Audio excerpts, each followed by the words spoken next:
Dari mulai yang awalnya itu benar-benar dari ngangkat-ngangkat kru dengan nilai yang tidak wajar. Lo mulai nggak yakin dengan bisnis lo? Bukan gak yakin, gue dari dulu tuh meyakinkan showbiz ini satu pasar yang memang Nggak pernah habis-habisnya.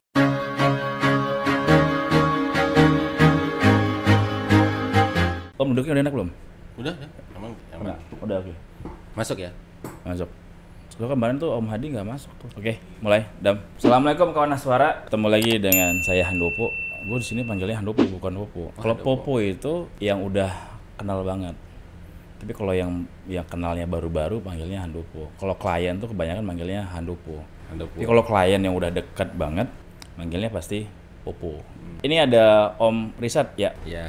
Om Risat ini temen saya di komunitas motor Royal Enfield. Kita tergabung di Rory Brothers Bogor, Depok, Sukabumi.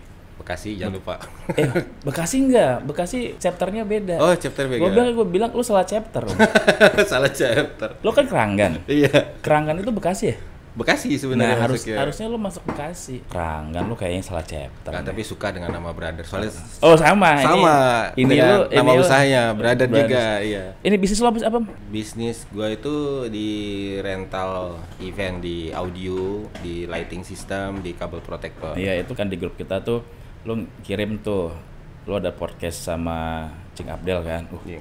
Ini kok bisnisnya rental Indonesia gitu. Ini nama yang baru gue dengar gitu kan. Padahal gue ngeliat lu ketika pertama kali kita ketemu itu di kopi ya. Iya, Apa? Kopi Keren. Lu kayak nggak banyak bicara, kayak diem aja gitu. Di grup aktif, tapi ketika offline ya, ini orang kok kayaknya nggak banyak bicara lu kan waktu di Kopi Keren kan. Tapi pas gue lihat lu di Abdel itu, lu presiden gitu kan. Which is kan kalau presiden kan pasti kan punya kemampuan komunikasinya tuh yang luas ya, harus betul-betul castistusnya tuh gampang deket. Nah, tapi kalau pas di Kopi Keren nih anak kok diem aja gitu. Nah, kenapa lu bisa jadi presiden rental Indonesia? Bisnisnya apa itu? Ya, sebenarnya aku lahir itu dari audio ya, dari rental sound system lah. Awal mula karir tuh di situ.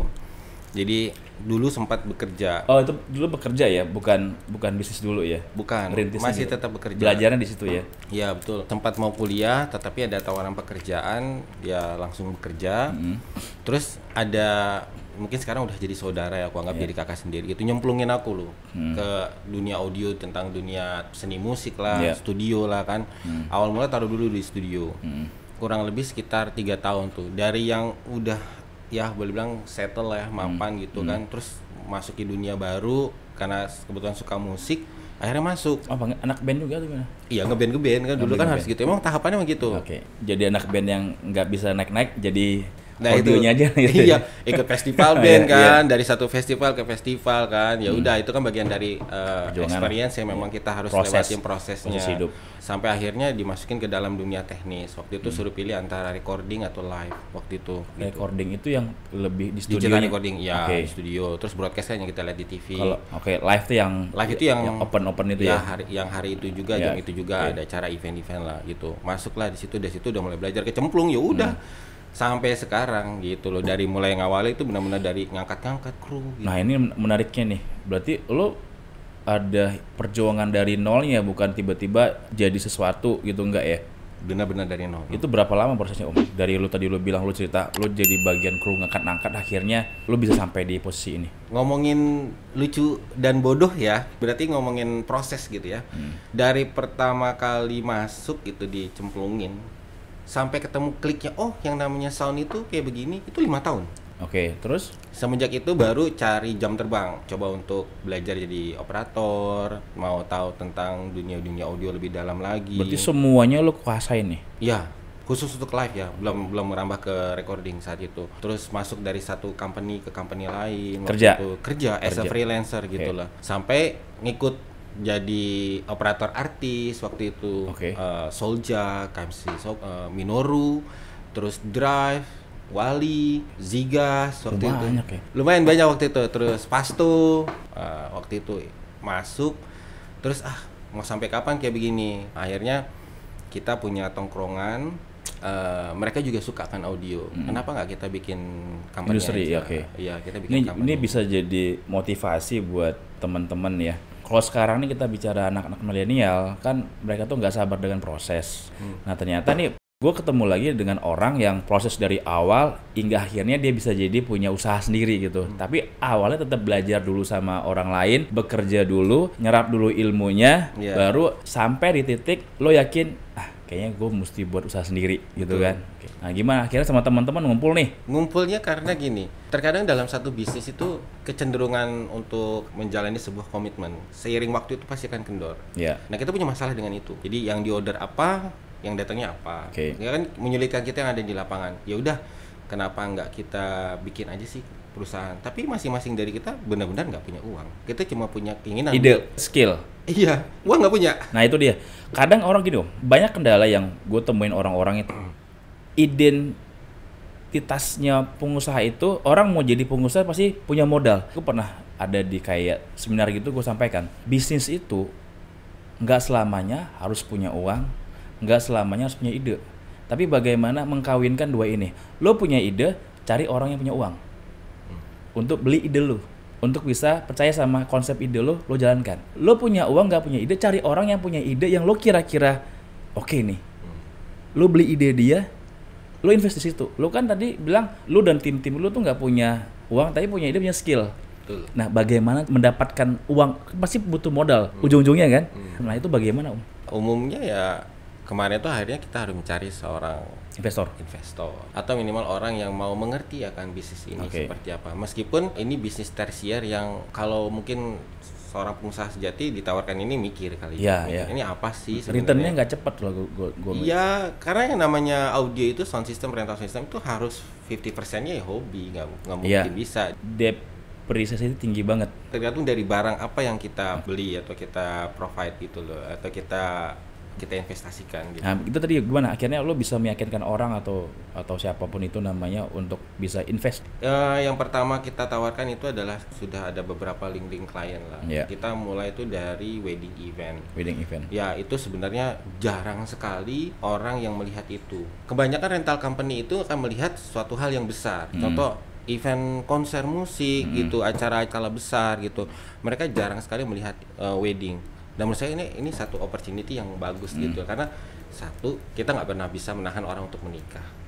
Dan itu Jumat Sabtu Minggu, bahkan kita bisa cover sehari bisa 2 tempat lah gitu loh.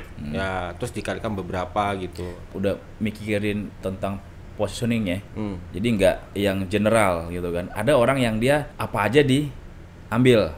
Nah kalau lo udah mikirin nih yang simple yang mungkin ketika itu orang nggak banyak lirik gitu ya. Betul. Dari mulai kelas-kelas ya kampung lah, antar RT kelurahan gitu yang cuma organ tunggal gitu masukin. Akhirnya mulai, aku ingat banget hotel pertama yang aku masukin adalah Kartika Chandra.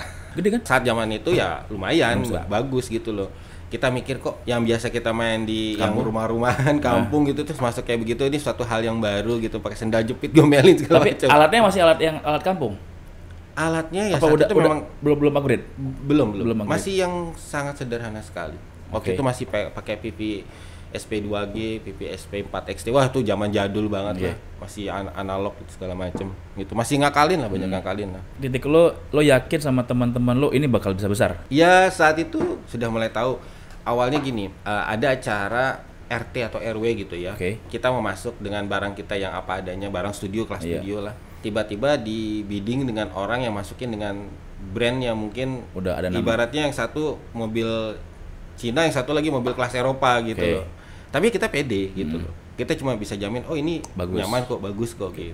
Harga? Ya pasti disesuaikan kondisinya, nggak mungkin lah. Terus? Akhirnya pede dan orang itu trust gitu kan, bisa. Nah dari situ udah mulai. Tapi ya tidak dipungkiri bahwa kita juga sadar barang yang kita pakai itu sebenarnya tidak mumpuni gitu, tidak layak juga untuk event-event kelas-kelas yang nanti kita coba masuki gitu. Ya akhirnya pelan-pelan kita coba mulai sedikit demi sedikit. Kitanya juga dari pribadi aku, teman-teman aku semuanya udah mulai coba kita standarisasikan lah gitu loh. Bahkan kita sampai zaman dulu tuh ada namanya majalah Audio Pro, kita buka satu-satu ngulik-ngulik. Awal-awal karir lo ngebangun bisnis itu klien tuh dari mana dapatnya? Dari referensi kah atau dari mana? Belum seperti sekarang ya, sosial media. Kalau dulu gimana sih prosesnya? Ya prosesnya gini, Di wedding itu kan cepet banget sih waktu itu ya. Kan komponennya banyak. Contoh misalkan dalam chambers atau mini orkestra kan ada pemain drum, pemain perkusi, pemain piano, vokal. Dari situ aja udah mulai bercabang tuh. Dia kan gak hanya dalam satu wedding entertainment doang kan. Dia akan minta lagi, dia rekomendasiin. Ada MC, terus ada klien-klien yang lain, mungkin ada tim dekorasi. Ya komponennya banyak. Dari situ udah mulai jebol. Problemnya apa sih ketika lu dulu ngerintis usaha ini? Problemnya yang paling berasa itu adalah kekurangan barang. Aku pernah terima dalam satu hari acara 25 tempat. Gila tuh. Alat nggak banyak. Ya itu, akhirnya itu satu tantangan sih, challenge. Sampai mana sih limitnya gue tuh gimana memanage ini semua. Akhirnya sampailah ke 25. Itu inget banget hari Sabtu gue cover 25 lokasi, which is 25 wedding di seluruh Jabodetabek. Nah itu deg-degannya dari nyiapin semua konfigurasi barang, terus beberapa kekurangan barang, memetakan udah punya list inventaris segala macam ya. Sampai perjalanannya harus gimana, satu mobil itu bisa 3-4 tempat yang harus diantar gitu. Biasanya loading tuh hari berapa? Kalau wedding itu biasanya tergantung. Kalau weddingnya pagi biasanya malamnya. Kalau weddingnya siang berarti paginya gitu. Tergantung berapa jenis besarnya wedding tersebut. Dari wedding terus naik level apa? Kalau dulu mungkin sekitar 7 atau 8 tahun yang lalu kita itu hampir 75% marketnya wedding. Sekarang kebalik. Bergeser. 75% event. Wedding paling hanya 25%. Kompetisi di weddingnya sudah tidak sehat. Udah red ocean ya? Oh, udah nggak sehat banget. Orang sudah melirik ke sana. Ya tadi yang seperti gue bilang di awal kan, mereka tidak melirik wedding. Apa sih wedding gitu kan? Paling cuma dibayar sekian, kapasitas cuma sekian gitu kan. Orang lebih proud orang rental sound dengan main-main kapasitas besar gitu. Padahal wedding enak loh. Sebelum lu loading udah dibayar. Udah dibayar. Iya. Udah DP dulu ya. Betul, makan ikut makan. Iya kan? Terus waktu pekerjaan cuma 2 jam. Kalau event-event lumayan. Event loading H-1, ya kan belum ngurusin bongkarannya banyak, makan ya kadang-kadang gitu. Iya kan belum jalanin run through. Susah. Tapi secara feel-nya lu gitu. Mana sih lebih lu banget antara wedding atau event yang sekarang ini? Sudah pasti event. Kenapa? Gini, aku pribadi kenapa masuk dari dunia formil ke dunia industri showbiz gitu. Faktor utamanya adalah karena aku nggak suka pekerjaan yang monoton, 9 to 5. Aku suka cari pekerjaan yang maininkan BPM. BPM tuh BPM jantung gitu loh. Yang deg-degan. Anak-anak udah sampai belum ya? Ya, terus gimana di sana, ada masalah kendala nggak gitu loh. Terus gimana nih? Kita udah mulai running. Oke, kita mulai running ya. Bismillahirrahmanirrahim. Running event. Yuk, mulai gitu. Itu udah mulai tuh. Ya kan? Rasa khawatir apa segala macam gitu. Challenge-nya lebih banyak di event ya? Iya, karena detailnya banyak. Kayak suara nggak ada segala macam gitu. Iya, banyak sekali. Cuaca yang hal-hal yang technical yang pada saat run through baik-baik saja, giliran pas acara ada aja masalah, ada seperti itu. Alat nggak berfungsi. Alat tidak berfungsi, terus terkadang ada satu momen yang sebenarnya bukan kesalahan kita, tapi klien itu menilai suatu hal yang subjektif, banyak yang seperti itu. Kalau duitnya mana lebih enak? Event atau wedding? Sebenarnya secara value sudah pasti event gede, Cuma memang term of payment-nya pasti event kan ada. Ya kalau wedding kan sebelum loading juga udah bayar gitu. Tapi kalau event kan ada term of payment yang 2 minggu, 1 bulan, bahkan ada yang 2 bulan. Ini gitu. Pengalaman lo ya? Yang masih lo ingat sekarang? Beberapa ya, yang berapa gue ingat ya. Contoh waktu itu acara Rapimnas Golkar itu gawat, semua yang datang tahu loh. Ya kan? Pembesar-pembesar negara ini. Betul. Berarti lo udah nasional banget ya?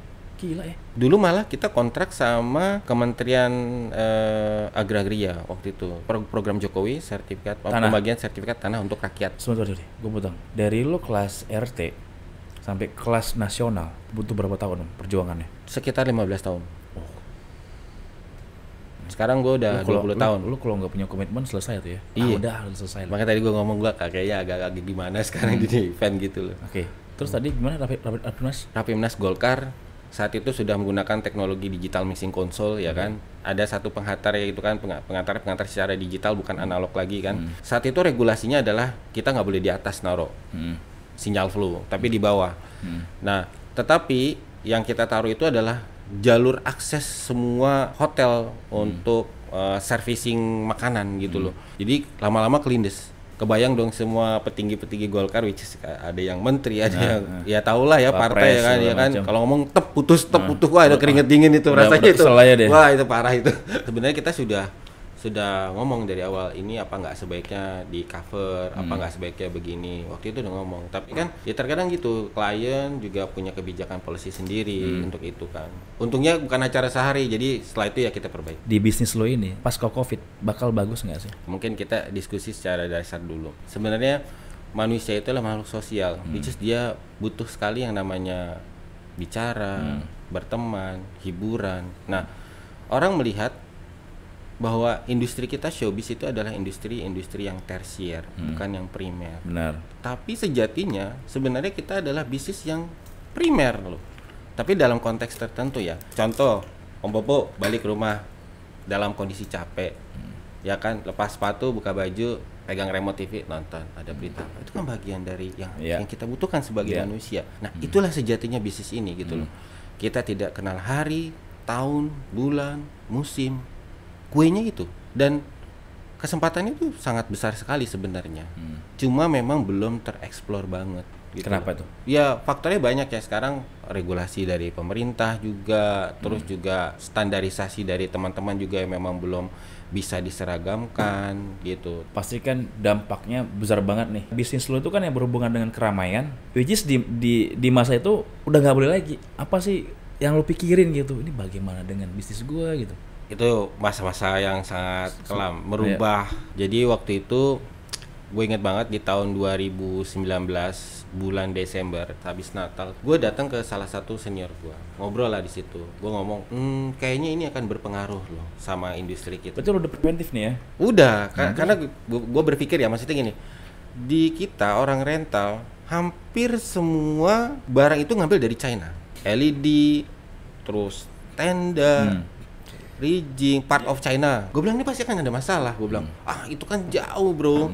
Gitu, pikiran teman-teman gue itu, enggak, itu nggak mungkin lah. Bener, Januari, pas akhir bulan Februari, gue ingat sekali, itu udah mulai tuh. Kok progres pekerjaan di papan, gue gak ada papan schedule, kok begini ya? Kita pengusahakan sense of bisnis kita kan kita mainkan, kok begini ya? Terus sudah, awal Maret udah mulai tuh terjun tuh. Sense of krisisnya juga mulai. Cancel. Wah, mulai nih pusing. Buat telepon lah, karena kebetulan. Tapi Januari masih ada ya? Januari masih ada. Karena tahun baru masih lama itu ya? Masih. Oke. Karena gua di belakang usaha gua ada perbankan, gua telepon lah perbankan itu. Istilahnya kita nggak kepikiran mau selama apa sih COVID itu gitu loh. Pikiran gua ini pasti masalah besar sekali. Gua pikir kan. Ya udah gua ambil resiko deh. Oke, gua restruct. Gua tau kondisinya, gua langsung merah. Rapot gue merah langsung. Tahu lah lu orang perbankan tahu kan, restruct merah lah pasti kan. Gue merah, nggak apa-apa. Benar lo yakin? Yakin, gue ngomong. Udah pengajuan. Restrukturisasi. Langsung gue hari itu juga. Karena gue anggap nggak mungkin nih, pasti. Bener. Setelah 6 bulan, setelah Maret, teman-teman gue baru pada sadar. Panik tuh mereka tuh, yang punya cicilan, yang memang asetnya dimasukin ke perbankan untuk drive usahanya. Ada yang disita banyak ya teman lo? Ya kalau disita sih nggak terlalu banyak sih, tapi banyak yang pada jual aset, terutama aset-aset dari usahanya gitu, dengan nilai yang tidak wajar. Ada nggak sih kalian bikin konsep, kita mesti mikir nih, bagaimana kita ini tetap jalan tapi bisa menghasilkan. Gue tadi dengar lu kan sampai jualan cabai kan, itu jauh banget gitu kan. Itu mah bukan lagi namanya diversifikasi produk gitu kan, udah kan bisnis baru gitu kan. Kalau di versi produk air mineral jadinya airnya bukan mineral, ada warna-warnanya itu. Nah kalau lu kan jual cabai mah bukan. Ya bahasa kerennya kan diversifikasi market, atau pivot lah ya. Ya saat itu memang tidak ada yang bisa dilakukan secara garis besar, secara keseluruhan ya. Cenderung survive masing-masing ya. Apa restrukturisasi aja? Iya, kalau itu nggak terlalu parah. Yang parah-parah itu adalah gue mikirkan bagaimana kesejahteraan hidupnya karyawan. Tapi kan lu lepas-lepasin ya? Iya, udah pasti. Hal yang pertama gue lakukan adalah memutus hak dan kewajiban dulu. Tapi bukan berarti gue putuskan, gue nggak ada solusi. Sorry om, itu setelah berapa bulan event gak ada om? 6 bulanan lah, setelah terhitung dari Maret. Keren juga lu 6 bulan masih baru akhirnya lu duduk bareng sama tim lu. Iya memang, tapi gue ngasih solusi. Ini ada modal kerja, jadi gue klasifikasikan ke dalam beberapa kelompok. Contoh misalkan operator, ini kalian para operator ngumpul dengan modal sekian, kira-kira apa yang bisa membuat kalian survive dulu, minimal perut dulu lah, gitu loh, sehari-hari gitu loh. Nanti kita share, misalkan modalnya 2 juta, mau ngapain, mau jual apa kek, mau bisnis makanan apa, jadi misalkan dari 7 atau 8 operator, ya nanti hasil untungnya dibagi 8 lagi, gitu, setiap hari seperti itu. Kru juga sama. Total ada berapa orang? Dulu waktu itu 35. Yang resmi ya. Gue kebayang jadi lu tuh. Ya, Sakit kepala banget tuh. ya mohon maaf, belum karyawan yang nggak mau ngerti juga lah sih. Ada. Masih ada. Akhirnya habis semuanya tuh. Ya akhirnya ada beberapa yang memang mereka loyal, mereka bertahan, mereka tahu, mereka mengerti, mereka tetap mau mengikuti. Kalau ada pekerjaan mereka mau ambil, kalau nggak ada ya mereka cari Freelance ya. Ya. Tapi sebenarnya aslinya dibilang freelance juga enggak. Karena awalnya kan mereka tetap semua 35 itu. Banyak juga lah. Bisnis jualan gula pasir. Terus apa lagi? Uang lu tuh yang ada, lu puterin deh gitu ya. Yang parah itu sayur itu, sayur cabai dan lain itu parah itu, asli itu. Lu kenapa bisa kepikiran jualan sayur? Sesuatu hal yang primer gitu loh, ya kan. Cepet habisnya. Dan gua pikir, masa sih rugi orang kita ngambil dari produsennya langsung kok gitu kan. Ternyata malah zong gitu kan. Pas gua buang itu ke induk, gua beli cabai sekilo 12.000, di induk 10.000. Wah, rugi dong gue. Jadi pengusaha rugi udah pasti. Karena kalau jadi pengusaha pasti untung, semua dari pengusaha. Untung itu bonus. Apa sih yang dirasakan gitu sebagai seorang pengusaha ketika itu terjadi? Bagaimana ngelola stres lu?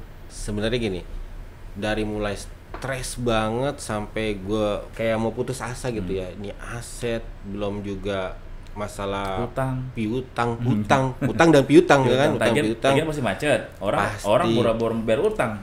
Sama kada bagus. Badan kayak perbankan juga nggak mau ngerti pasti kan, dan itu juga restruct juga bukan satu solusi ya kan. Akhirnya yang gue pikirnya saat itu adalah aset utama gue kan pikiran gue ya, jiwa gue. Nah ini yang harus gue protect nih sebenarnya gitu loh. Ya udah, apa yang membuat gue happy, bisa tersenyum, gue jalanin. Gue buka YouTube, gue nonton Mr. Bean. Nah, gue nonton film kartun. Itu dulu aja, berarti gue happy aja dulu. Gue gak punya pikiran karyawan gue nuntut ini, gak mau ngerti ini, gue udah gitu aja dulu, gue jalanin dulu. Dari situ gue ada ide-ide, apalagi yang mesti gue lakukan ya. Gue coba ngobrol sama istri, kita harus bikin ini. Akhirnya bikinlah satu frozen. Nah itu yang agak lumayan. Yang bikin gue survive itu dulu. E-commerce kayak Tokopedia gitu-gitu? Iya, terus kebetulan saudaraku juga gitu kan, dia juga bisnis agency juga, dia bikin juga. Nah udah tuh mulai sambungin kan. Oh iya ya, ternyata seharusnya yang kita nggak pernah sadari selama ini sebelum COVID, kita tuh sendiri loh. Nah, oh iya, bersama kita kuat, terus bersatu pasti maju, bersaudara jadi juara. Nah itu yang gua gadang-gadang di Rental Indonesia itu. Dari situ. Iya. Tagline-nya? Iya. Sisi positifnya dari masa pandemi itu adalah akhirnya kita sadar. Kayak screening circle ya? Betul. Ya, mana yang udah enggak, mana yang akhirnya loyal segala macam. Iya. Ada kan yang ngaku saudara tapi enggak saudara ya kan. Tapi dari situ ya akhirnya kita sadar lah, jadi tahu kan. Karena networkingnya kan gitu, nggak akan ada lingkaran besar kalau nggak ada lingkaran kecil. Membangun lingkaran itu harus kokoh dulu, harus saturasi dulu. Saturasi ya dibangunnya melalui satu perjalanan dulu. Ya kayak Popo sama gua, kita melakukan perjalanan dulu biar satu sama lain tahu. Busuknya lu, busuknya gua tahu kan. Dengan gitu kan kita saturasi, satu nafas kan. Dimulai dari situ dulu lah, gitu loh.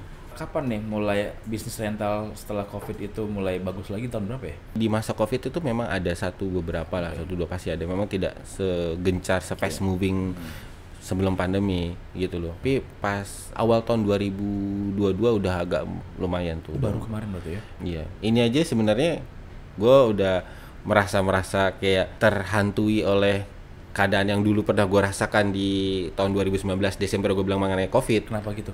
2023 ini juga masih tanda tanya nih. Oh ya, resesi. Yes.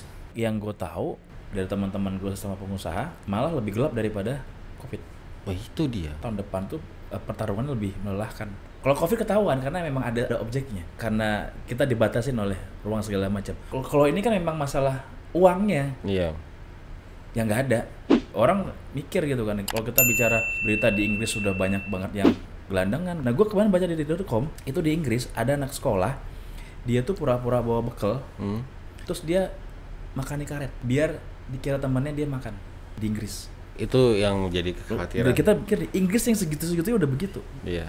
Gue ngeliat kalau dari bisnis lo, bagus. Kenapa? Tahunnya pilkada, pilpres. Tetap aja sih. Kan banyak event. Kan terselenggara atau tidak kan itu dananya kan dari mana juga. Kalau memang tidak ada dananya susah. Artinya kan kalau emang sumber dananya sedikit pasti yang diselenggarakan juga sedikit kan. Udah prepare nih. Prepare jelasnya sih Kalau belum. gue sih udah prepare. Gue maka tadi kan gue sama lo. Gue kan udah malah pengen bikin event-event kecil-kecil. Nah itu sebagai contingency plan.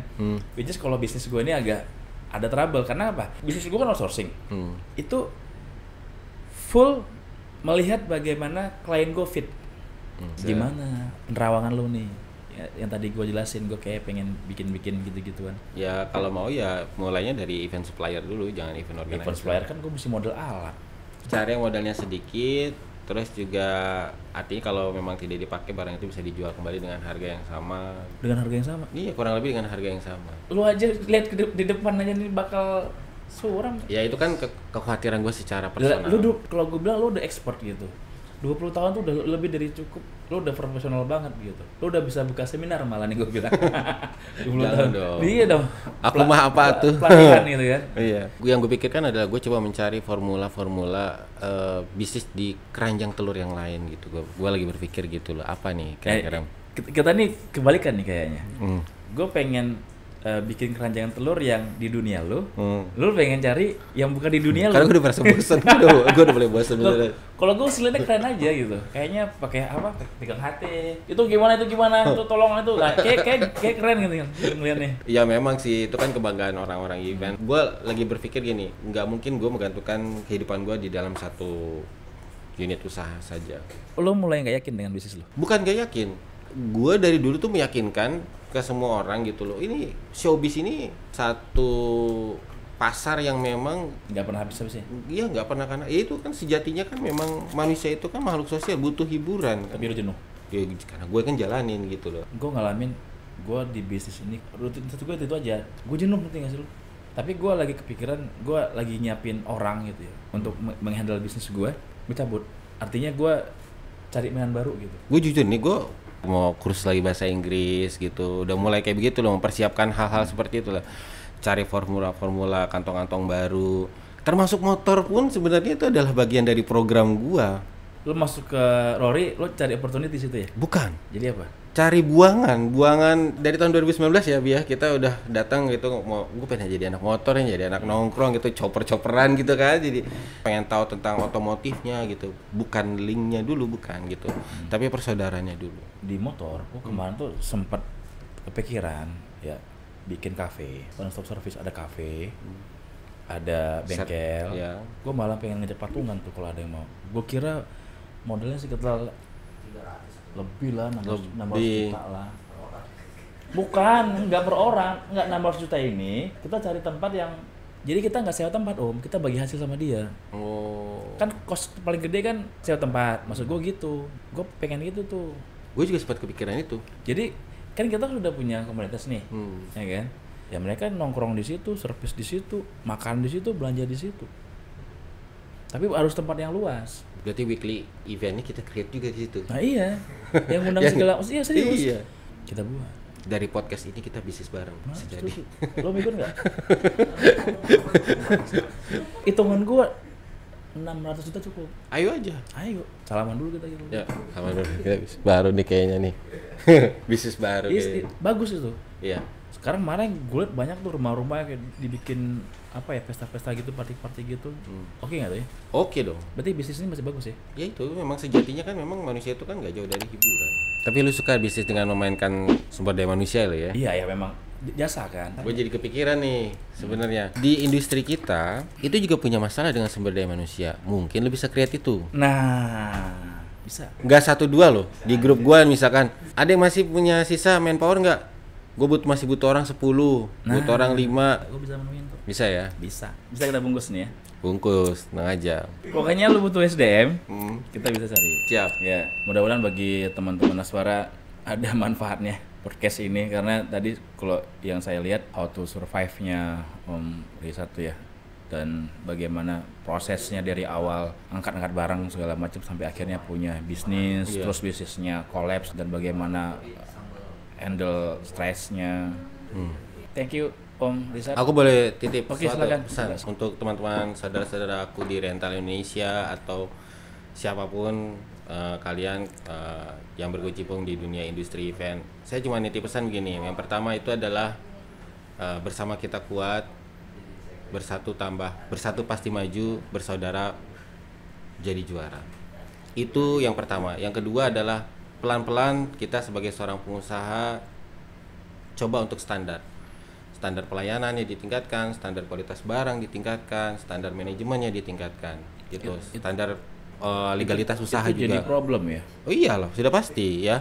Pelan-pelan coba kalian tingkatkan lah. Yang terakhir bersyukur, karena dengan bersyukur rezeki akan bertambah. Ustadz ini. Oke, thank you. Bukan Ustadz. Assalamualaikum. Ciao. Ya. Oke.